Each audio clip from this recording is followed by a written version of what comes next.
Hey everyone, and welcome to our DAT IQ weekly market update. This is our 2020 end of year wrap up post Christmas hangover bonus show. I'm Ken Adamo, Chief of Analytics at DAT, and being joined by special guest Chris Caplice this week, who's our Chief Scientist, and as always, Dean Croak, who's our Principal Industry Analyst. Welcome, guys. Glad to be here, Ken. Hey, Ken. Dean. Hey, Chris. How was Nice your sweater, Christmas? It finally arrived. It was, just so you know, I typed in hideous Christmas sweater into my Google search engine, and this is what came up, but I'd debate that. I think it's pretty cool. There's no debate. Cool. No debate. Did you guys get anything cool for Christmas? I got a flamethrower to melt ice off my driveway, so this is not going to end well. I saw a video of that. Someone up in New England was just maybe it was saw you. that. No, I'm not game. I've got a whole trolley to pull around the 20-pound gas bottle. I'm just not going to do that. That's funny. Yeah. I got nothing as cool as that. Yeah. Nothing. That's hard to beat, Dean. It's hard to beat. Yeah, I just said to my boys when they gave it to me, I said, I'm not sure this is going to work here in New England. And then, of course, I looked online, and then there's all these warnings, and there's even banned in Michigan, I think. Oh.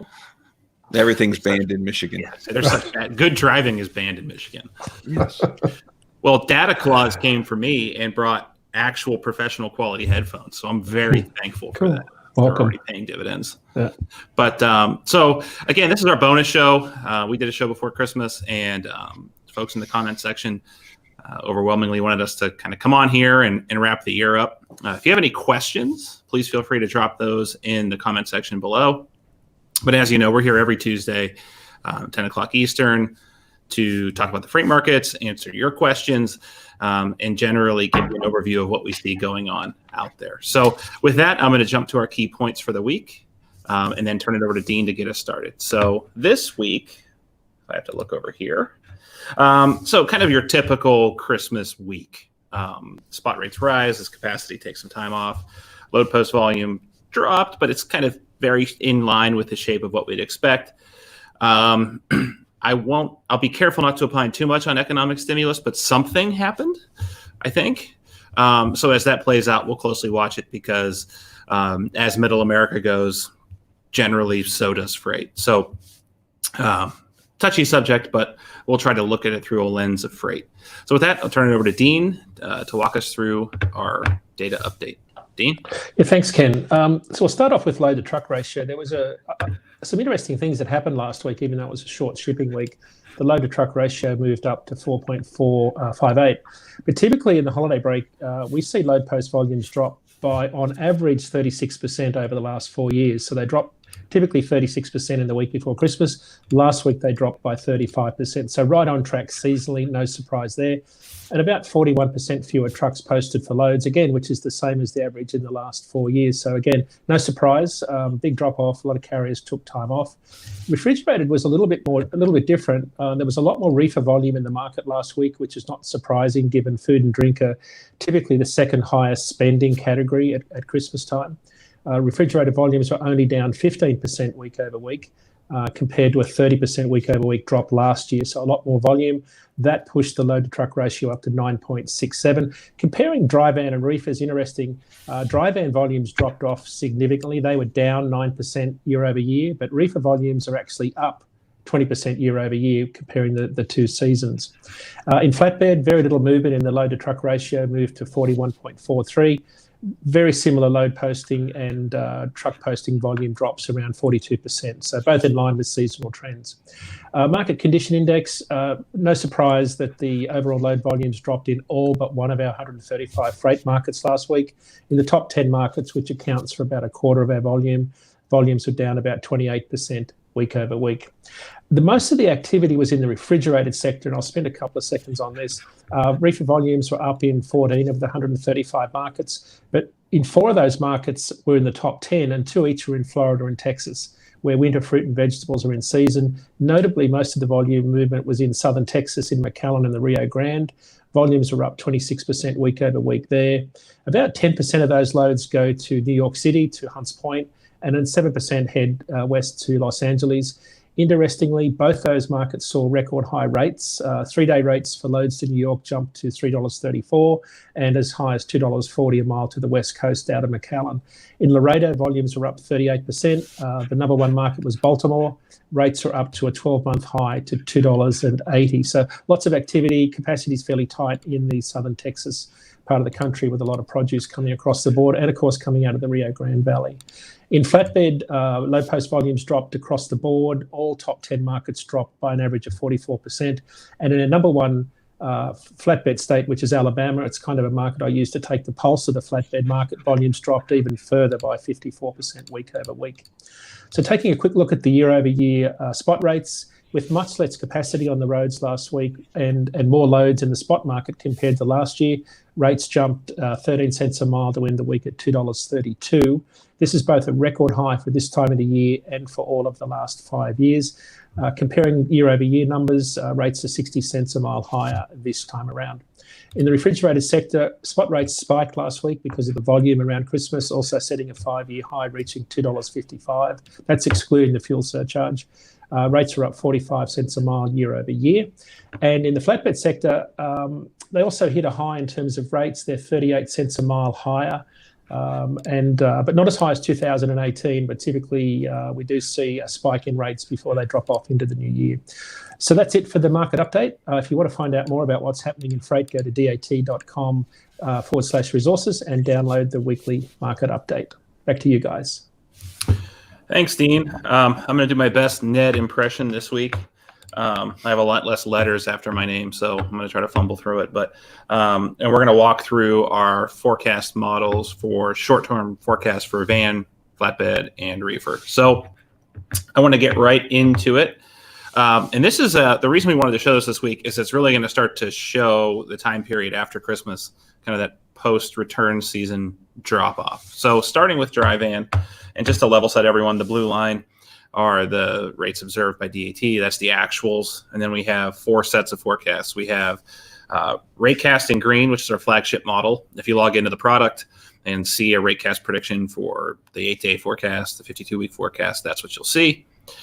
We have the red line, which is our short-term model, which kind of turns a blind eye to seasonality for the most part and looks at just recent trends and projects outward.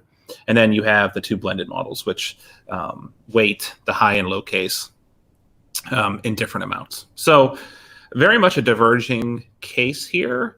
I don't put much credence in the red line, so the short-term model. Again, when you sort of ignore seasonality, especially during this time of the year, it'll paint a false picture. In fact, when I was in industry, I'd usually chop off the first couple of weeks and the last couple of weeks of the year because they really are false bookends to overall trends. But it does show with Ratecast things subsiding quite a bit. And pardon my bad eyes, but yeah, but it runs through the end of January. And I think you'll continue to see sliding in rates, especially as we head into February. But it'll be really interesting to track as the model continues. It only sees 35 days out for this particular model. Moving on to reefers, there's been a bit more jumpiness in the model. I think Dean pointed that out in the actuals. It's been a bit of an interesting week and a half. But there's much more model consensus here about the slide we expect to see. Again, can't stress enough, you're not going to haul rutabagas on a Monday and then pick up a truckload of the Pfizer vaccine on Wednesday. Very specialized equipment, really not going to be a factor as it pertains to the kind of commoditized reefer market that we're tracking here. But again, you see a considerable slide heading into the end of January. And then lastly, this is kind of a perfect case study if you wanted to take it into a predictive modeling or a forecasting, time series forecasting class of why history is important. So if you'd only look at short-term forecasts, it would appear that the fundamentals are in place for flatbed rates to shoot out of a cannon. And as we all know, there's just not that much flatbed freight moving in January and February, and prevailing seasonality should take over.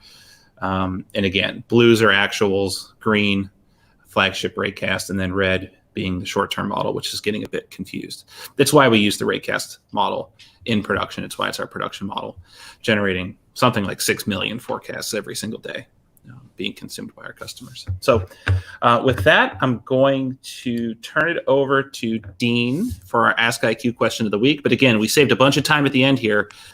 Get your questions, comments, thoughts, Christmas cookie recipes, whatever you want to put in the chat or comment section below. We're happy to get your question or comment addressed on the air here. But Dean? I can't see it, Ken. What is the question? Can I find it? I'll read it. I think I am the one who plucked this one. So I'll turn it over to Chris first because he's not been getting his allocated screen time here. So what are you looking forward to most in 2021 as it pertains to freight? As it pertains to freight, nothing else, though, right? So I'll just remind you, there's the meme going around of the calendar flipping from December 31st, 2020 to December 32nd, 2020, which kind of low-key scared the crap out of me. Yeah, there's a lot of interesting stuff going on, right? I mean, 2021's been a roller coaster ride for all of us in this industry. We've seen peaks in March, troughs in April and May, and then peaks again in the summer, and then this slow burn throughout the fall. But what I would like to see in 2021 is more experimentation between shippers, carriers, and brokers and how they work with each other. I think we saw a lot of this start happening in 2018, but then we hit the truck recession of 2019 where things kind of settled down because rates kept dropping on their own. And now this is like another surge that happened right after the 2018 one. So I'm thinking that we're going to see some more experimentation because no one really enjoys this market unless you're an owner operator. But generally, you want to try to find some stability. So what I'm looking for, I'd love to see, is more experimentation, index-based pricing, short-term contracts, performance-based contracts, more experimentation in procurement and management of transportation between the shippers, the carriers, and the brokers. That's what I'm hoping to see in 2021. What about you, Dean? Yeah, I'd like to see more on the capacity side, a better understanding of operating costs, so we don't see a repeat of 2018, 19. I see a lot of capacity into the market. We've added about 82,000 new trucks to the market this year. Year to date, mileage is up about 10% year over year. So trucks are running more miles. There's more trucks on the road. Rates are high. We had the same problem in 18 where we had an overcapacity situation. My hope is that carriers have banked away some cash for more leaner times that are inevitable. I think we'll see a lot of capacity in the market when freight volumes start to dip off, looking for any sort of decent paying freight. Higher contract freight rates will definitely shift more volume back to the contract freight market. So that will present an opportunity for carriers to look at rates that are not as high as they are now, but my fear is that they make the same mistakes they make before, which is not have a good grasp on their operating costs such that they can weather any storm, whether it be a drop in spot rates that we think is going to happen. Yeah, I think, looking forward to kind of what remains, like what are the things that happened in 20 that kind of happened never to happen again, kind of that once every 100-year type thing, and then what kind of mechanisms or structure were put in place. And the one I can point to, I think, is relationships. We talk about that a lot in our industry, but I think a lot of, like 2018 was a different story. Relationships were tested, in a lot of cases broken, which led to some of the almost kind of, I don't know the right way to put it, but I mean, the pendulum swung very hard the other direction in 19 as a result of some of those kind of crumbled relationships between shippers and carriers or shippers and brokers. I've seen a ton of evidence in 20 of brokers and carriers going to extraordinary measures to maintain those relationships. And I think I'm looking forward to how that plays out in 21 to hopefully mitigate some of that overcorrection that we should see we could see in the opposite direction. Yeah, it's interesting, Ken. The corporate memory is a strange thing, right? So if you think you're a carrier working for a company, and you have a certain relationship, that VP of transportation or procurement could be gone, and another one comes in, and they could have a totally different philosophy. So it's such a relationship business, and so it's a good question whether there's memory within the carriers, within the brokers, within the shippers. Because we all recognize that things change. I think there's less volatility within carriers. They tend to stay there. But in the shipper side, people come in and out 18-month rotations, and it can change the whole personality of a company. Yeah, and a lot of them were let go in 18. I mean, there was a massive They blew their budget. Yeah, and they were heroes, service, right? They blew both. Heroes. Yeah, that was the problem, right? They blew both. They missed service and blew their budget, right? So I think there were a lot of, and it's kind of it's an interesting industry, right? Because it's like musical chairs. Yeah. Right. If you're at this large CPG retailer heading up procurement, you might get kind of let go, or you resign, and then you go over here, and then it's kind of like this revolving door of folks. Yeah. Because you are but you raised the question about the budgets. But budgeting in transportation is really hard because it's a derived demand. So you're not forecasting trucks. You have to actually forecast the demand of your products and services, and then the locations, because what you really need to know is where is this volume going to occur, when, across my network. So some of the tools that we're creating here at DAT, whether it's Pulse or other tools, are trying to help shippers be able to create better, more dynamic, more robust or realistic budgets. But it's a hard process because they have to look 15 months in advance, which is next to impossible. So it's a really interesting area that shippers are grappling with.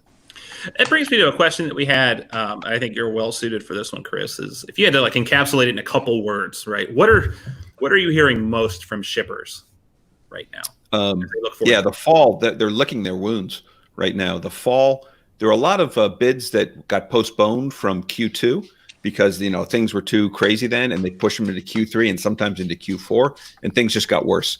And even ones who had successful bids in, say, August, they had the largest givebacks from carriers that people had ever seen before. So even though they'd committed, they'd been assigned, carriers would come back and say, we can't handle this. So the biggest thing I'm hearing from shippers is that they're trying to figure out ways how to recover, what a bid might have looked like they were saving 1% to 2%, that they're now like 3% to 4% above.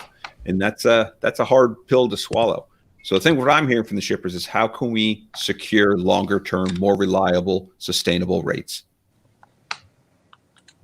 Yeah, it was an interesting conversation I had. It was the week before last at this point. You kind of get stuck in that twilight zone of the holidays. But basically, I'm not interested in locking in rates for 15 months. I'm just interested in kind of locking in a carrier relationship for that period of time. I'm trying to, they're not real, carriers aren't inherently comfortable with not locking in the rate. But I think shippers are willing to, they have new tools, they have new technology that allow them to be a little more flexible, whether that be mini bids or indexed contracts that allow them to lock in the relationship and the familiarity with a carrier or set of carriers, and then be a little bit more flexible so they don't have to go out and redo all of that when the market moves. Yeah, there's a rash of shorter term contracts. Let's get through this bulge, because we saw the peaking in December of spot rates, which we know there's an echo in contract rates 6 to 8 weeks later, and we're seeing that now. And so a lot of people were unwilling to lock in for a year the uncertainty of where rates would go. So let's say maybe a 3-month contract. And I see that as being beneficial in a lot of cases for both shipper and carrier. But Dean, what do you think from the carrier's perspective? Does that make sense?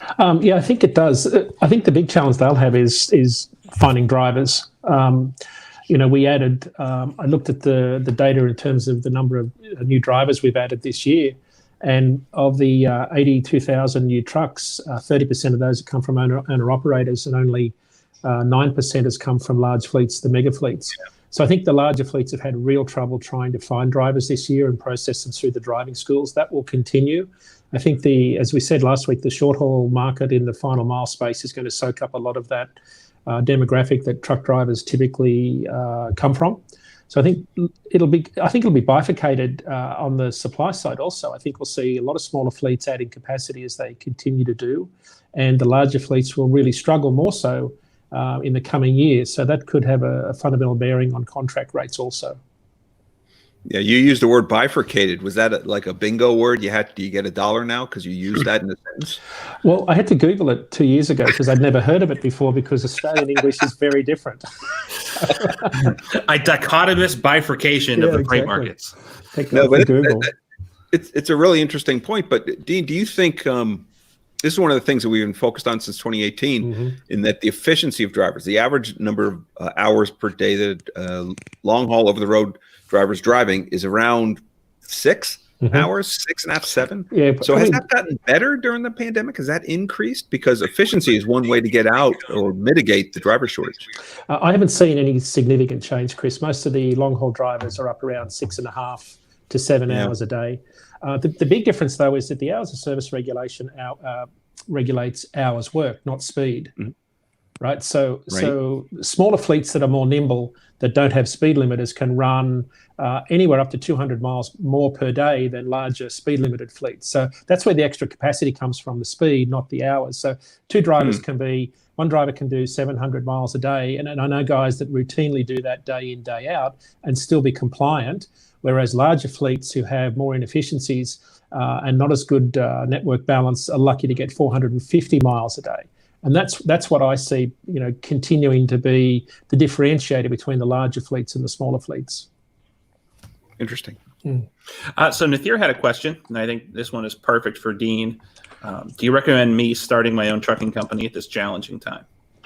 I would, but I would do something a little bit differently this time and not assume that the current level of rates, what they're going to be. I'd have much more modest ambitions in terms of profit margins. Diesel prices are much lower than what they were even a year ago. So I would make some fairly aggressive estimates about where pricing is going to be, as in I'd assume my operating costs will be much higher than what they are now. I think that the bigger issue is, though, that there's going to be a lot of demand for trucking.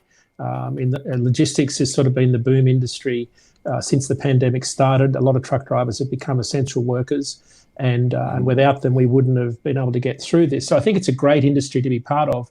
My advice would be find a niche and be exceptionally good at it, and service the heck out of it. That's the key to staying in business. Yeah, I mean, you're kind of getting in at the top, right? It's like you always want to buy low and sell high, not buy high and sell low. So I think it'll be, don't be prepared for the shock when rates, especially spot rates, come back down in T-minus 35 days. And that was why we saw, protests in Washington at $1.32 a mile, excluding fuel, in May. It's because a lot of carriers came in at the peak in 2018. And of course, it wasn't hard to make good profit margins back then. And I think we saw a lot of bankruptcies in 2019 as a result. If you don't understand your operating costs, it's pretty hard to weather the storms. And this industry, it's a very cyclical industry that we seem to repeat every few years. Yeah, it seems like drivers, owner-operators don't pay themselves. A lot of times people treat their own time as free, but they, all the other costs are accounted or factor in a return on equity. I know a lot of guys don't factor in the rate per mile they need to cover the equity they've got in their equipment. Yeah. So the asset's depreciating rapidly. So I know that we covered this one on Freightvine, Chris, and just to level set, because I know hopefully more people check it out, because I think this audience is maybe a little bit different than what you typically get at Freightvine. But that's your podcast that comes out every other week, right? And it's more of a every other Thursday focused. Yes. So this is mainly shipper focused, but in the same market, we have carriers, shippers, brokers, and a wide variety. Yeah, so this was one of the questions you had on your year-end review that Dean and I were on with Enom and yourself, and I figured I would ask it here just in case anyone didn't check it out. And it was, what was your biggest surprise in 2020? My surprise was how fast things changed. To be honest, March, the big surge, we all remember that, but then it followed immediately by a drought. And so it seemed like we put two roller coaster market seasons within a 10-month time period. So that was a big surprise for me, how fast the market was changing. I thought it would be a slow burn, so that caught me off guard. Yeah, the big surprise was me that overall freight volumes are down year over year by most metrics, yet spot market volumes almost doubled, and rates were at record levels also. That was the big surprise to me, because normally when volumes are down overall, you see a downward pressure on spot rates also. Yeah, I'm going to change mine, because I think I've thought about it a lot more since you asked it, Chris. And it's just surprised at how little the average non-industry person knows about transportation. Because because I think 2020 has been this just transformative year for public perception around, especially the trucking industry, but kind of transportation as a whole. Right. And I think it will benefit our industry long term, because I think you've seen I don't know the data. It has to be a record number of Wall Street Journal and major news publication articles focused on the trucking industry, whether it be delivering essential goods, the Washington, D.C. protests, now the vaccine being essentially on the front page of every major publication and every nightly and morning news show. I think this has been a really, really great year for putting our industry in the public eye, and hopefully educating folks along the way of how it works, right? There aren't unlimited hours, to a point Dean made earlier. You can't just hop in a truck like you hop in a car and drive to Myrtle Beach straight through, right? Like I used to do when we were a kid, right? My dad would drive with 2 stops, 14 hours. You can't do that. And it's a difficult profession, and it's one that we all rely on. So it's been an interesting year in that regard. You guys have been at it. I mean, I don't mean this in an offensive way. You've been at it a little bit longer than I have. Do you think that holds true? Has there been another point in either of your careers where freight has been more at the forefront? He just called you old, Dean. I'm good with that. I've been called worse. This is probably, I think supply chain as a whole, well, one, it didn't really exist as a term except for the last 25, 30 years. So it's really still coming into its own. But I think that has gotten a lot of visibility. Not all of it positive, because we saw all the pictures of empty shelves, but what they did say, those shelves were being taken pictures of at the end of the day, not at the beginning. So I think supply chain, logistics, transportation has come through really solidly. I can't think of another time where we saw as much positive press, to be honest. Mm-hmm. It was so visible, and people were so conscious of that. And there's so many stories about how companies had to change their product mix and how they had to change their flow. Mm-hmm. And so how nimble the industry was. I think that kind of came through. Yeah, I get the questions. We're all together, in diminished capacity over the holidays. And it's like, well, talking about vaccine, like how big do you think a dose of the coronavirus vaccine is going to be? It's not like an oil tank, right? It's not like a 55-gallon drum. No. So in fact, I know some organizations that got some of the first Moderna ones, and they come in, the big difference between them and Pfizer is they come in much smaller dose sizes. They come in packets of 100 doses, and it's about this big. It's like a VHS tape. If you know what that is, Ken, because I know you're a young kid. I know what a VHS tape is. VHS. So that's about 100. And so it's tiny. And the big challenge now is a lot of times, as I was talking to different organizations, they knew they were going to get some, but they didn't know when or how much. And so there's still a lot of that first week, second week kind of distribution issue. But you're right, the volumes are tiny. And they're over very well-established lanes. It's not like going to the spot market for moving this stuff. And most last mile is going to be, UPS, FedEx. It's not going to be a full truckload. That'll be the middle miles, which will be very narrow. Yeah, big shout out to my former employer, FedEx Custom Critical. They were on one of the front page of the logistics section of the Wall Street Journal a couple days ago, pulling out. So big shout out to Ramona Hood, my former boss, who's now the CEO over there. Again, they're doing great work, and they've been doing great work for years. It's just, transporting the, every year flu vaccine doesn't get as much press as something that's going to defeat a 100-year pandemic. So I'm getting yelled at. I'm going to hop into some questions here. Joanne asks about bulk liquid for 21, and the only one who might have insight out here, I think, is Chris, because FMIC does track bulk, right? No, we really don't. We've tried. Bulk is such a tough market because they're all different. Right? It's not like dry van where you have a lot of interchangeability and they're very fungible. Bulk, you have niches within niches. And so I don't have too much visibility into it, to be honest. I don't have any good insights that are worth repeating. I know. Again, it kind of follows into this next question, because I know bulk gasoline, they're hurting bad right now, for sure. There's one of the largest bulk fuel transporters is kind of in my backyard here in Northeast Ohio. And I know some folks over there. They're not doing so well. So Michael asks, any idea for oil and energy in 21? Dean, anything? Not really, other than I think a lot of that volume will come from the return of the airline industry. which will start to shift a lot more jet fuel. I think what's consistent with the airline and people traveling, more cars on the road, more buses moving, more trains. So I think that boosts consumption of petroleum products, and that is how I think that industry will track. I think it's tied very closely to how well we get the virus under control and how confident people feel about traveling and getting out and about. But do you think that commuting is going to come back to the level it was before? I don't. I don't, Chris. Certainly not throughout the spring. It might start easing up in the summer, but I don't think it'll return to the full commute. Maybe half, maybe three quarters. Yeah. Again, kind of an industry that a lot of people don't, kind of mainstream folks don't pay much attention to. But there's been kind of an evolution of the fuels used to power your home over the past 5 or so years, maybe even 5 to 10 years, right? Where you went heavy coal dependence. And it's really less about the renewables, quite frankly, even though that plays a part. The natural gas is essentially free. At one point, they were flaring off, like in the Bakken Shale region in the Dakotas. They were flaring off natural gas because it's a byproduct of kind of the shale capture of oil.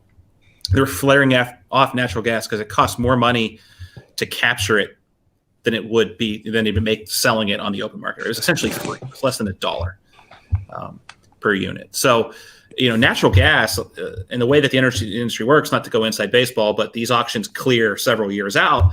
And a lot of people thought, like I was in the industry, that these units would never run. They were essentially like this kind of fictitious capacity that was going to be out there. And they're all running for the most part, right? And they're generating extremely low energy prices.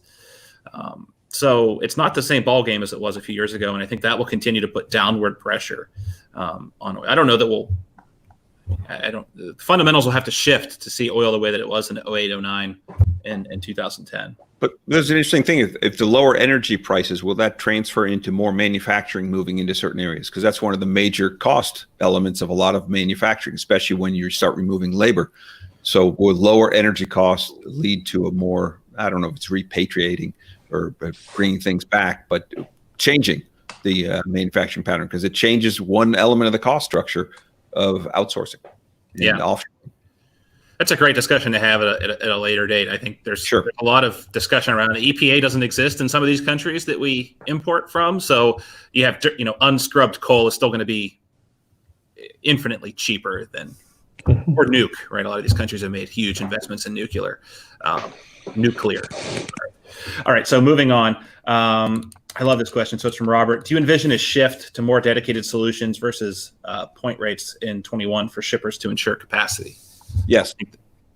Yeah. Right. Yep. Yeah. I mean, there's always, so you look at the big portfolio, right? There's 3 big buckets there. There's dedicated, contract, and spot. And we can think of refinements between them. But the dedicated / private fleet, if you can find pieces in your network as a shipper that are stable, reliable, consistent, and you're not using dedicated, shame on you. Because what the carriers will try to do is to find those stable, balanced networks across multiple shippers and treat it like a dedicated, with them receiving the lion's share of the, I'm going to call it profit.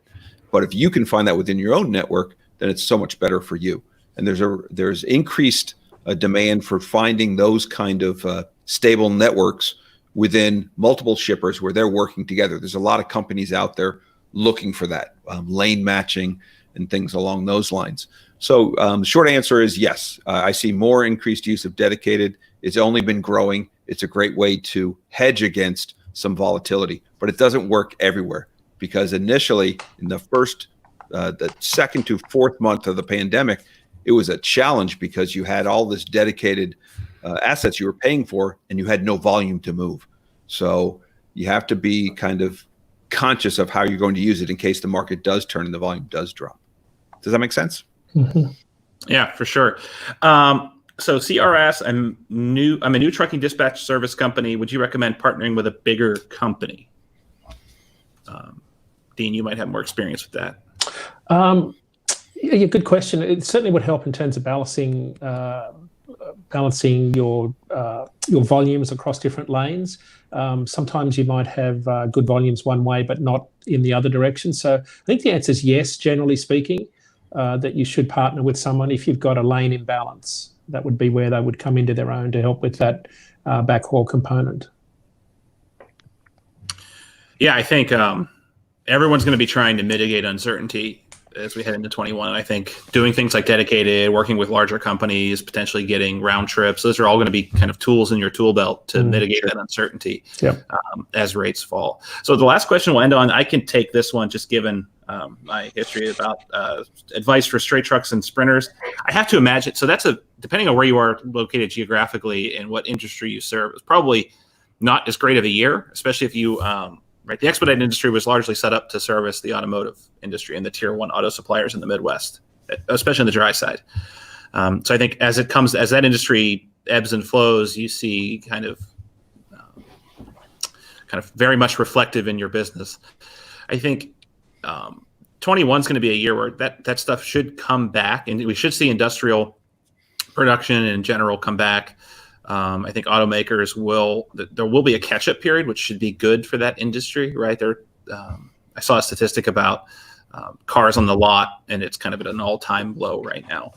So we should see a lot of that come back. I think you'll see auto repair parts and all of those things return, and that'll be good for that industry. I think ultimately, again, it's about building relationships and maybe getting outside of your comfort zone. If you're typically an auto hauler, maybe you go down and you do some shorter city moves, kind of look for companies that have locations within 150 miles of each other and you're doing parts runs between them. Those could be ways to balance that out. So at this point, we're very long, so I'm going to wrap us up. I want to thank everyone for watching, not only today, but all of 2020. We really have some exciting stuff in 21 we're interested to bring to you. You'll be seeing more of me, Ned, Dean, Chris, and others. I encourage you to check out Dean's market update on our website. I really encourage you to check out Freightvine. Again, huge catalog. If you haven't, if you're a new listener, you can go back and pick and choose what interests you. And I know he has an awesome slate for 21. And with that, everyone, I hope you have a safe and happy new year, and we will see you in 2021. Bye, everyone. Bye. Bye, everyone. Happy New Year.